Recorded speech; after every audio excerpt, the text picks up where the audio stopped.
Thank you.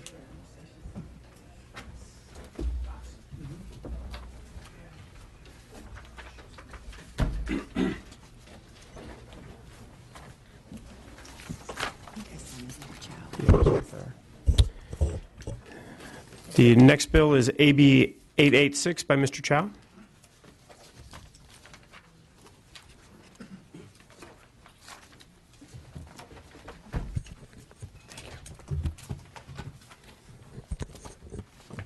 Thank you very much, Mr. Chairman and members.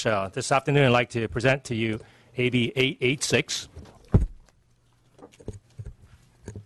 The bill limits the collection and use of a consumer's personally identifiable information by a transportation network company, or TNC for short, to only what is legitimate and necessary to provide the transportation service and complete the transaction. In recent months, we have seen headline after headline depicting TNCs and their use of riders' personal information as invasive. The stories range from tracking customers in real time and stalking reporters to data breaches where hackers obtain account records of thousands of TNC users and offer them for sale on the dark websites visited by criminals. While TNCs, through their dynamic and multifaceted mobile technologies, have revolutionized the way we travel, the fact remains they generate a tremendous amount of sensitive user information. What information, you may ask? Information such as where the passenger goes, at what time, how frequently they visit certain locations, how long they stay at them, and whether they are alone or accompanied by others, just to name a few. As smartphone applications have grown in use and popularity, so does the desire to collect personal information on every one of us by companies who want the data to understand how daily habits influence our decisions and behaviors.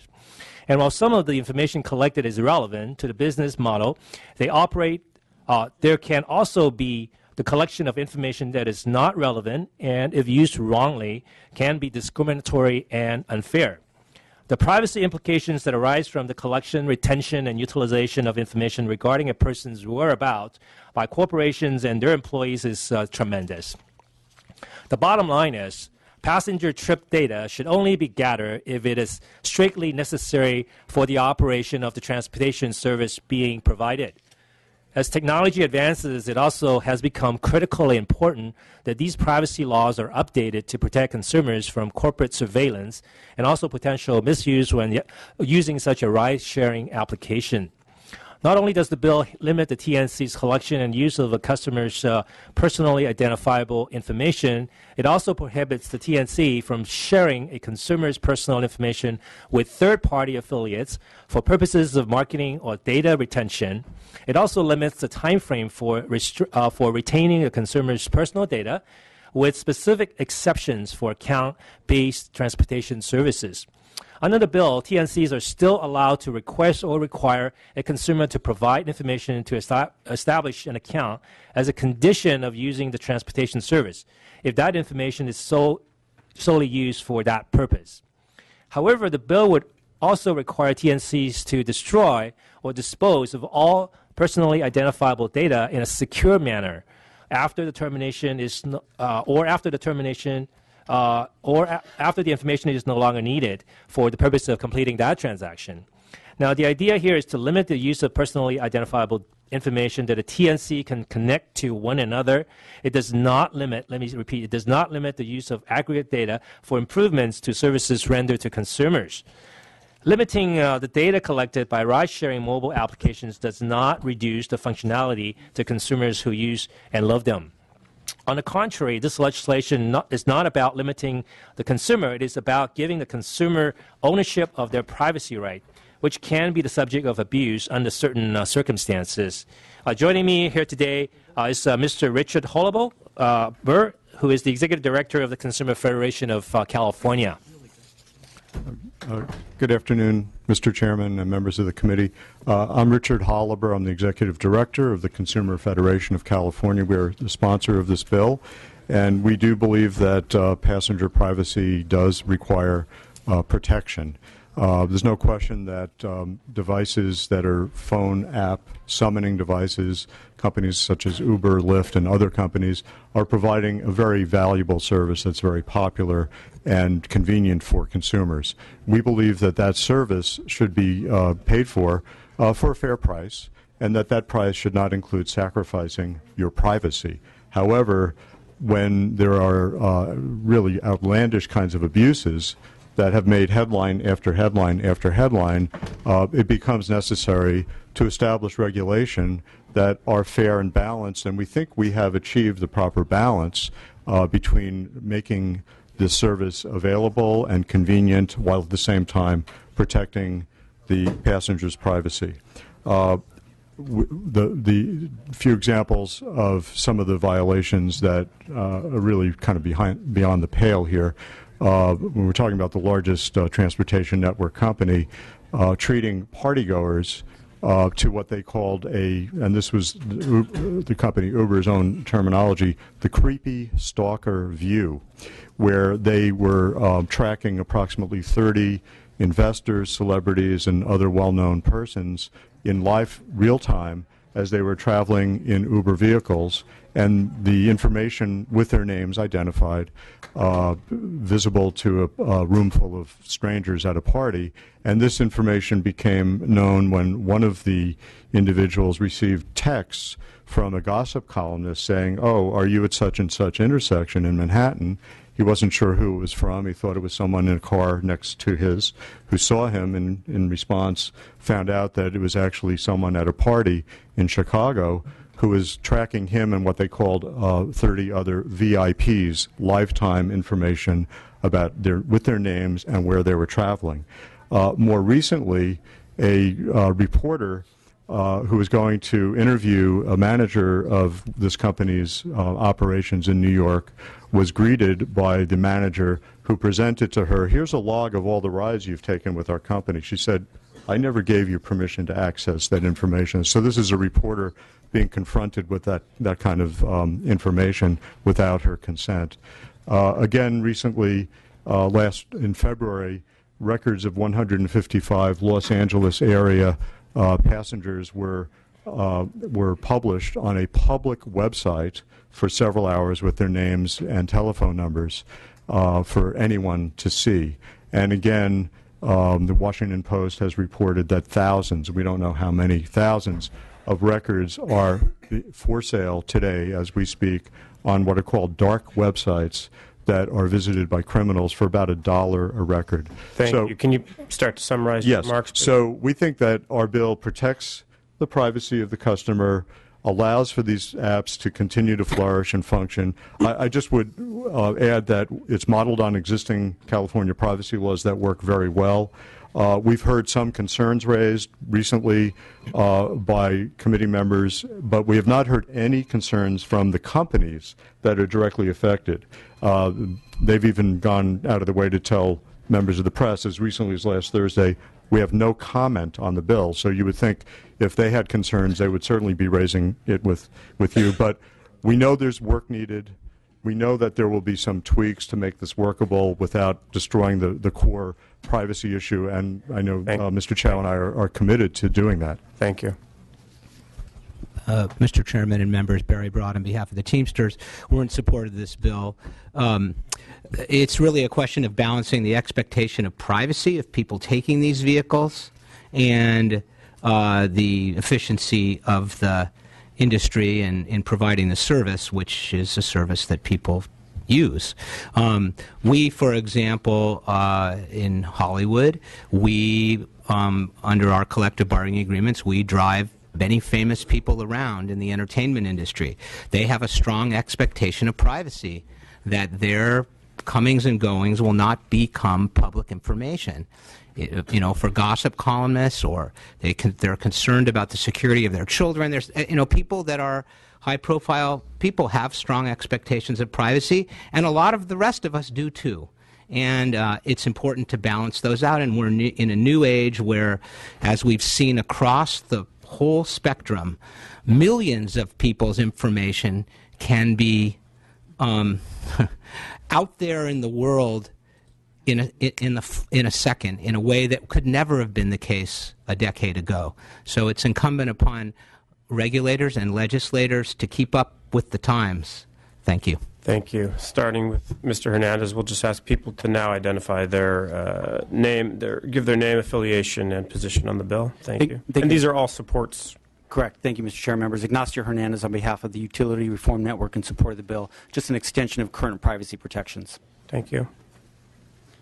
Mr. Chair and members, Kevin Baker for the American Civil Liberties Union, also in support. Thank you. Danielle Kando-Kaiser on behalf of Privacy Rights Clearinghouse in support of this bill. Passenger data should only be gathered if it is You're strictly in support, right, ma'am? in support. Thank you very much. You. Mark Gruberg, San Francisco Taxi Workers Alliance. Qualified support. The protection should extend to drivers as well as customers and Thank you, also sir. to third parties. Thank you. Barry Korngold with the San Francisco Taxi Workers Alliance also, and I'm in support and feel it should extend to drivers as well. Thank you, sir. Tara Hausman, DeSoto Cab, in support. Please extend it to drivers. Please don't let it be watered down. Thank you. Thank you, ma'am. Now have the opposition witnesses, please. We may need to free up the chair. No, we're okay.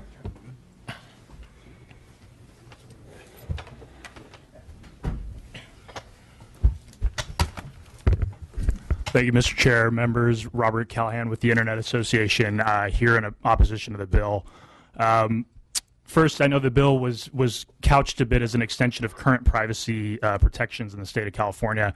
That's kind of where we run into one of the problems with how this bill would apply to dynamic mobile applications and specifically ride-sharing applications. The language is pulled from civil code related to the Song-Beverly Credit Card Act of 1971, which is specifically targeting financial transactions and protection of consumer information when engaging in a financial transaction. From that basis, we have a read of the bill, which I think is very legitimate, which is when rendering transportation services in subsection B, we can only get that information required to facilitate the financial transaction piece. That would necessarily mean we cannot gather the information necessary for the app to function, the location of the passenger, the location of the driver, and a number of other details that would actually be included in the very broad definition of personally identifiable data. As it relates to personally identifiable data, it is one of the it is an unprecedentedly broad definition, which would include anything that relates to or is capable of being associated with an individual. Now, that would basically be anything, and when we've historically as a state looked at personally identifiable information, PII, that's been limited to identifiable information that's specifically sensitive, like a social security number, like a bank account number. With this extremely broad definition, something as simple as this guy likes the legislature or this person orders pizza regularly, that is non-identifiable would be subject to the exact same and merit the same protections under the law as something like a social security number. That's where a number of the technological problems come in with the legislation. And at the end of the day, we read the bill as saying if our mobile apps are functioning, we are in violation of the law and subject to significant civil penalties. Now, that may not be the intent. I know there's a desire here to implement new privacy protections for riders, but certainly applying a financial credit card transaction into the Public Utilities Code for technology companies that are by their very nature account-based. There is no financial transaction. That's one of the safety benefits is I don't have to carry cash. I don't have to carry a credit card with me. It's just automatic. Renders the entire provisions of the bill putting our ride-sharing companies in a very bad place, and these are companies that are providing incredible and immense benefits to Californians all around the state, and therefore oppose the bill. Thanks very much. Good afternoon, Mr. Chair and members of the committee. My name is John Doherty. I'm Vice President and General Counsel for TechNet. I want to quickly echo what Mr. Callahan said. We agree that the bill is unworkable and in its current form would end TNC services in the state as we stand. And I also think that there's a lot of difficulties pairing the old privacy laws from like Beverly Song with the dynamic environment. But I want to step back and talk a little bit broader about the approach that this bill takes and the problems we have with it. Privacy, consumer trust, and data security are top-line priorities for our member companies. And we frequently work with policymakers when problems have been identified, when there's a gap in some sort of protection, or there's an abuse that goes on, we sit down and we try to hammer out solutions about how to best protect data. We don't find that to be the case here. This bill, without anywhere close to sufficient justification, targets a particular industry and is determining to put a specific privacy policy on that industry. That, of course, has happened. It's happened with the healthcare industry. But you can clearly make a strong differentiation between somebody who's got your health information and other types of information. The financial industry, that's another one that's an example of where they have their own rules and regulations because you're dealing with people's credit card information, their money, their livelihood. That makes some sense. We've more recently seen student privacy, where you've got a situation where students are forced to go to school, and so there's a reason to treat them differently. There's nothing in here that makes sense. And I've talked with a lot of people around this room, including the author, that really thinks that privacy policy should be simple, clear, and non-confusing. Nothing could be more confusing than going industry by industry and creating their own privacy policies for that. It also doesn't make any sense to target this industry when it operates in such a clear and transparent manner. The information and data that's being collected is requested of and clearly is in operation as you're using it. The final point I'll make is that there are many useful uses of data, especially in the transportation industry. Knowing when surges are going to occur, where riders are going to be so you can get drivers to them, where routes might be impacted so you can do better traffic analysis, all of those things are positive things that come out, and an anti-data, which I do not think is equal to a privacy position, is counterproductive in the wrong direction for the state. So for those reasons and those identified by Mr. Callahan, I respectfully ask for your no vote. Thank you, Mr. Doherty. There are other witnesses who wish to speak in opposition to this bill? Yes, Mr. Chairman, Alex Loip on behalf of Uber Technologies. I want to associate my comments with those of Mr. Callahan and Mr. Doherty. This bill in its current form would render the application inoperable and unusable, and for that reasons we oppose 886. Thank you. Thank you. Mr. Chairman, members of the committee, my name is Chris Oswald. I represent the Direct Marketing Association, and because the overly broad definition of the bill would negatively impact the $21 billion that drives California's data-driven economy, we oppose the bill. Thank you. Thank you. From this point forward, we'll just have folks identify themselves and their position, please, on the bill. Mr. Chairman and members of the board, my name is Harry Williams. I'm a retired Social Security person. And I think that from a security standpoint, there have been so many other organizations. You opposed to the bill, sir? I'm very much opposed to the bill because of its imposition on me as a private citizen. Thank you, sir. Now, there's one other thing, and that has to do with the security of the driver and the security of the passenger. Thank you, sir. Okay. Annabelle Chang with Lyft. We'd also like to agree with Internet Association and TechNet in opposition. Thank you, ma'am. Alex Rosenthal with Sidecar. We also oppose the bill. Thank you. Thank you, ma'am. Jeremy Mers of the California Chamber of Commerce, also in opposition. Thank you. Maxine Brodewiz, driver with Uber, in opposition of the bill. Thank you. Is anyone else in? David O'Dell, driver with Uber, 6 months, in opposition to the bill. Thank you. Is anyone else opposed to the bill? Is there anyone in between? Okay. Let's do questions. Mr. Pork. So, Mr. Chow and I have had extensive discussions. I am not sure whether or not this bill would kill Uber and Lyft, but I can say that I'm opposed to the bill in this form because it would certainly prevent them from innovating. It is a set of handcuffs that basically say you can use this data in this way and this way only. And that's my main concern. Now, there were some abuses by Uber and Lyft. Well, I don't know about Lyft. Anyway, by Uber that got into the papers. Certainly, those things need to be stopped. I suspect the company already has policies in place. And if they don't, perhaps we should be looking at a bill that specifically goes over that concerns.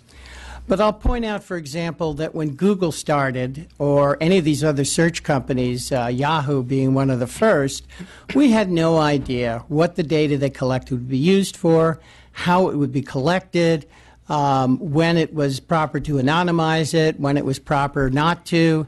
These things all evolved over time. Today, using a search engine, they can use the information of what I've searched for previously to give me a much better idea of what the search is doing. My concern with this bill, and again, depending on how you read it, maybe it stops them altogether, or maybe it certainly prevents innovative uses of the data. It specifically speaks to these.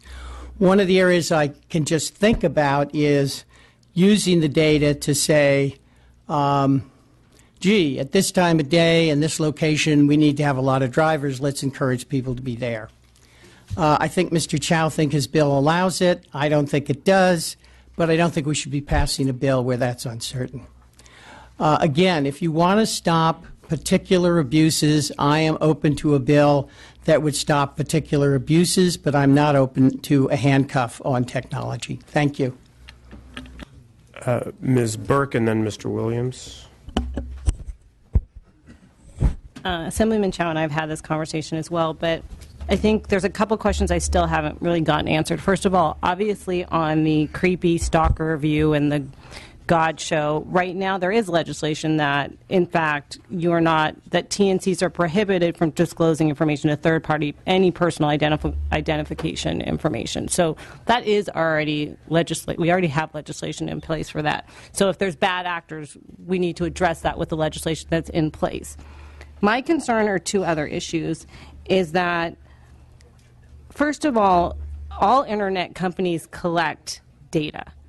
They collect our names, they collect our email addresses, but so do brick and mortar companies, and we have no legislation on how long they're allowed to keep our name and email address and addresses for marketing. So if it's a printer across the street, they can email me or mail coupons to me for the next 5 years.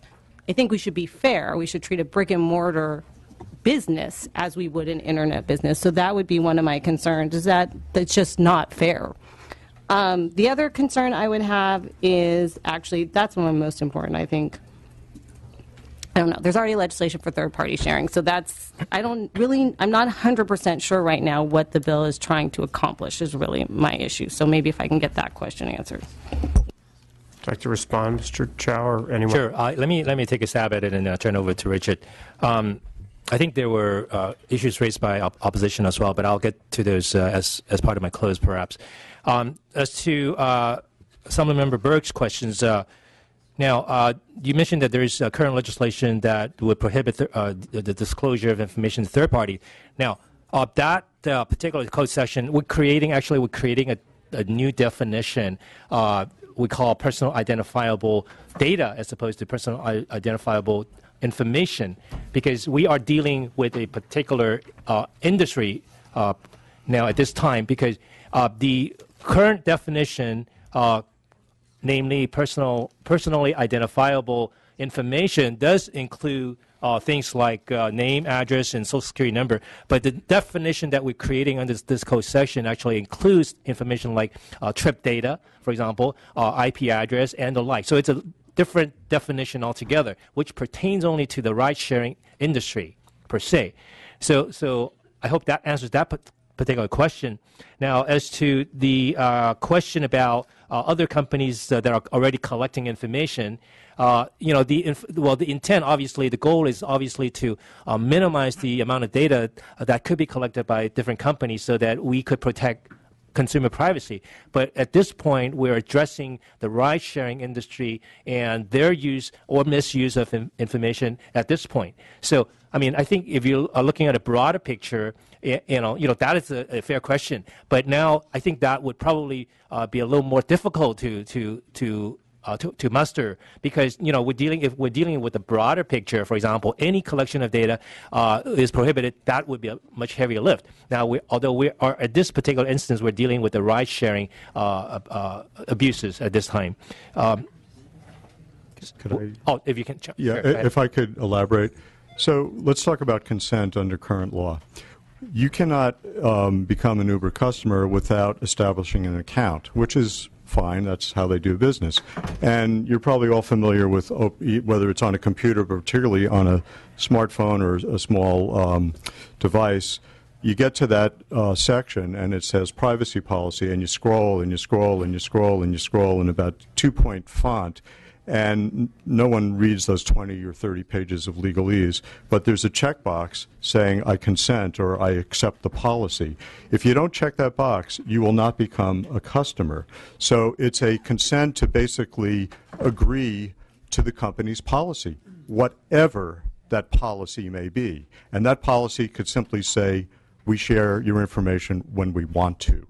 Now, regarding the question of other industries, there are problems with other industries, I would agree, but this addresses the commercial transportation industry, and it creates a level playing field. If you get into a taxi cab and pay with a credit card and you swipe that credit card, they cannot collect information that is not germane to the completion of that transaction. That's current law. So this simply applies current law to a new form of summoning a ride. There's no distinction, because when you're in a card-present transaction, the credit card privacy rules would stop a taxi or another rival of a TNC from collecting your data. So it's for an industry where there are serious problems.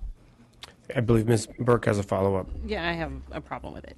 But the problem is, first of all, the app itself cannot function without that information. So if you were just right now talking about a bill that said that you had to get rid of the credit card information once the account was closed or whatever, I could understand that would be apples to apples.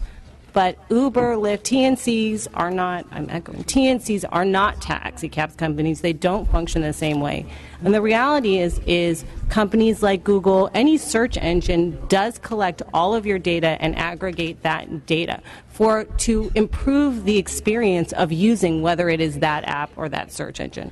So you don't have to use Uber and Lyft. You can pick up a phone and call a taxi like you just said. But when you use an app, by its very nature, it must use your personal data to function. Am I confused? I just want to, that's a question, I guess. Well, if I could respond, you're correct that they would need your personal data, so we would disagree with the opposition testimony. They obviously need your address in order to pick you up. They need the driver's address or location in order to send the driver. They need your drop-off information. That's all related to the completion of the transaction. What we want to restrict is how that is then shared, and there are other information collected off of a smartphone, like your web searches, that are not germane to the transaction that can be collected, and there's evidence that it has been collected. Mr. Williams and then Ms. Garcia. So I'm in a weird place because I want to support the bill. I philosophically do think that that data should be protected and privacy be protected. However, my concern is on public safety. If you're required to basically get rid of all the personally identifiable data after the ride, how would law enforcement personnel request that information for the use of solving a crime? Let me take a stab at it, too. The language is written in such a way that the information is not destroyed at the completion of the transaction. Rather, it is at, number one, at the request of the account holder at the time of termination. Let's say if the customer is dissatisfied with the service with the company, for example, for whatever reason, he or she may ask to terminate the account with the company, and it is at that point that the information has to be disposed of or destroyed. Secondly, there is also language in the bill that would allow the company to make that decision.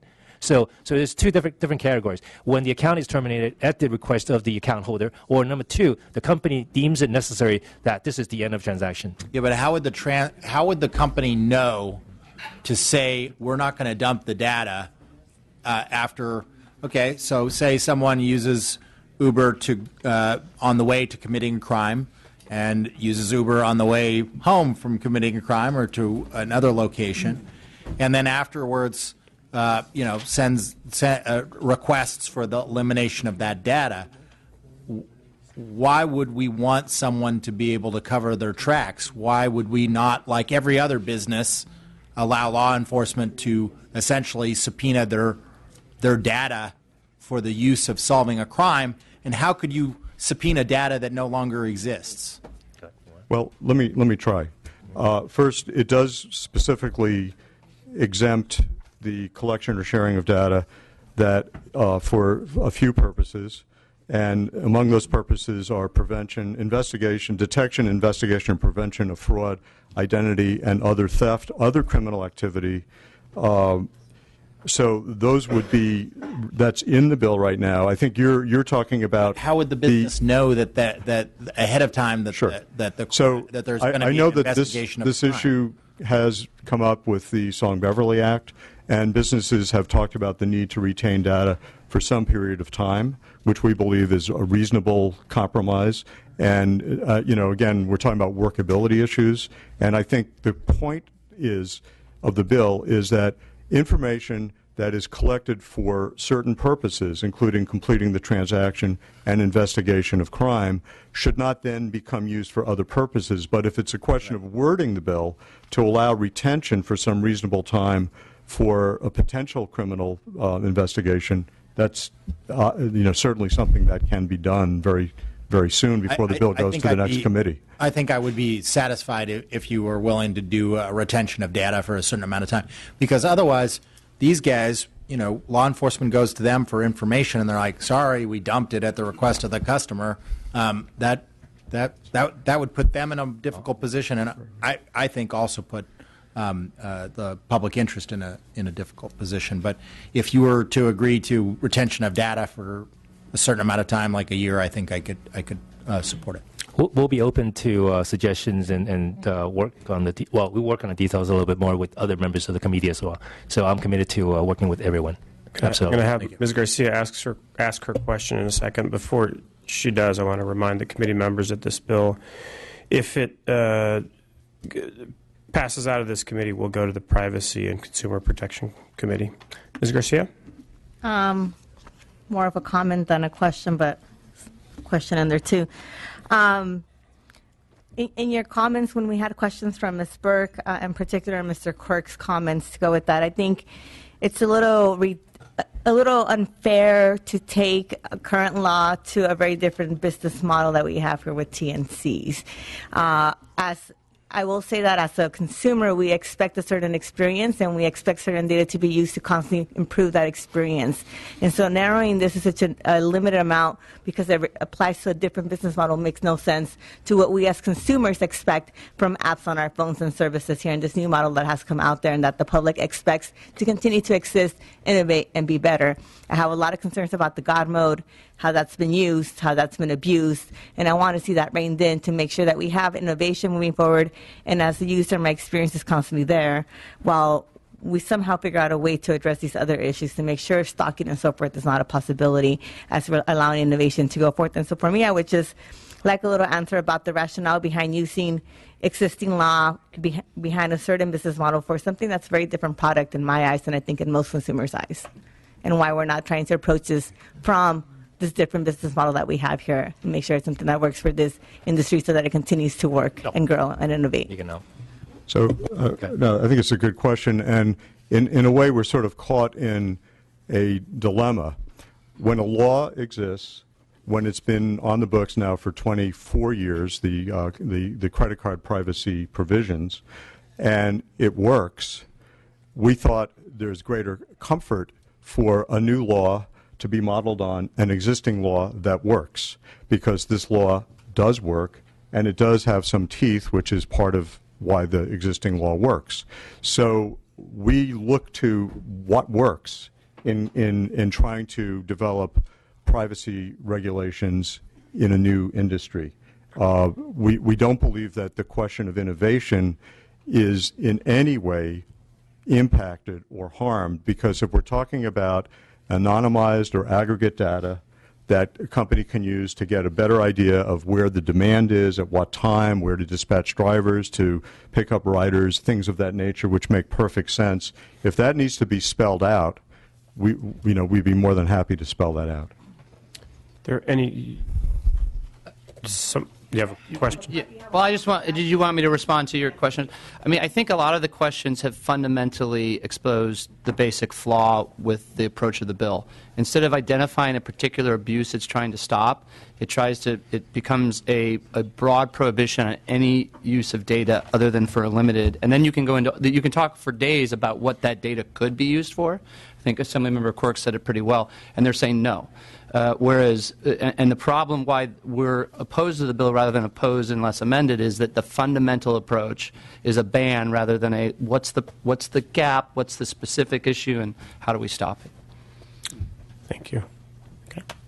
Are there any other questions for Mr. Chow? Would you like to close, Mr. Chow? Sure. First of all, I want to thank you, Mr. Chairman, and members of the committee for a very robust dialogue. And let me just briefly address some of the issues that we have not addressed. And I think opposition brought up two main issues. Number one is that the definition being too broad, and number two, why are we targeting one specific industry? And I think the reasoning behind that is very simple, because we have a relatively new industry that is being generated by the advances in technology. So we have to update our law to reflect the changes in our behavior. And also, whenever we have a business model, or in fact for any reason for any business model, when that business model or that behavior really oversteps its bounds, I think it's time for us to intervene. And we have heard earlier many instances where data has been misused and misappropriated. And I think in those instances particularly, I think we have seen a very good example of how and what information has been misused and overstepped its bounds. So it's time for us to take action. Now, from the company standpoint, it may be a very innovative thing, or even cool thing to look at other people traveling back and forth. But if you were the passenger, imagine that your whereabouts is being tracked real time. By, let's say, somebody else without your knowledge or consent. I mean, how would you feel? How would you feel, let's say, if the public actually knows about exactly where you are at any one point, whether or not you're by yourself or you are with somebody else, and what location you travel to? And I think that is when we have, a situation where this company has overstepped its bound, and that is when we should intervene. Now, I think this is a reasonable measure for us. I think we will agree to continue the dialogue with other members of the committee and also from the tech industry to make further changes to make sure that it's a workable solution. So I believe that this is a good start. With that, I wanted to ask for your support so that we could move on to the next hearing. Next hearing is going to be in privacy a week from tomorrow, in fact. Thank you, Mr. Chow. The chair's recommendation is do pass. Do I have a motion and second to do pass and re-refer to Privacy Consumer Protection Committee? I believe Mr. Hernandez made a motion. Is there a second? I'll second it. If the author is committing to at least a year period of retention of data for purposes of law enforcement. That's fine. Yeah. We have a motion from Mr. Hernandez and a second from Mr. Williams. Please take the roll. The motion is do pass and re-refer to Privacy and Consumer Protection Committee. Rendon? Aye. Rendon, aye. Patterson? No. Patterson, no. Ashadjian? Bonilla? Burke? No. Burke, no. Daly? No. Daly, no. Eggman? Not voting. Christina Garcia? Not voting. Hadley? No. Hadley, no. Roger Hernandez? Aye. Hernandez, aye. Jones? Quirk? Not voting. Quirk, not voting. Santiago? Aye. Santiago, aye. Ting? Williams? Aye. Williams, aye. 1, 2, 3, 4. 4.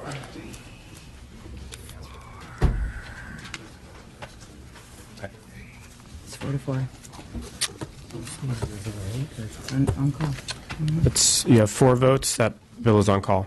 Okay, thank you. Thank you. In the event that it goes down, I'd like to ask for reconsideration. Yes, that'll be granted. Thank you. I believe we have 2 bill authors in the room, Mr. Levine and Mr. Bloom. Correct me if I'm wrong. Mr. Levine is up on the agenda next. My apologies, Mr. Bloom.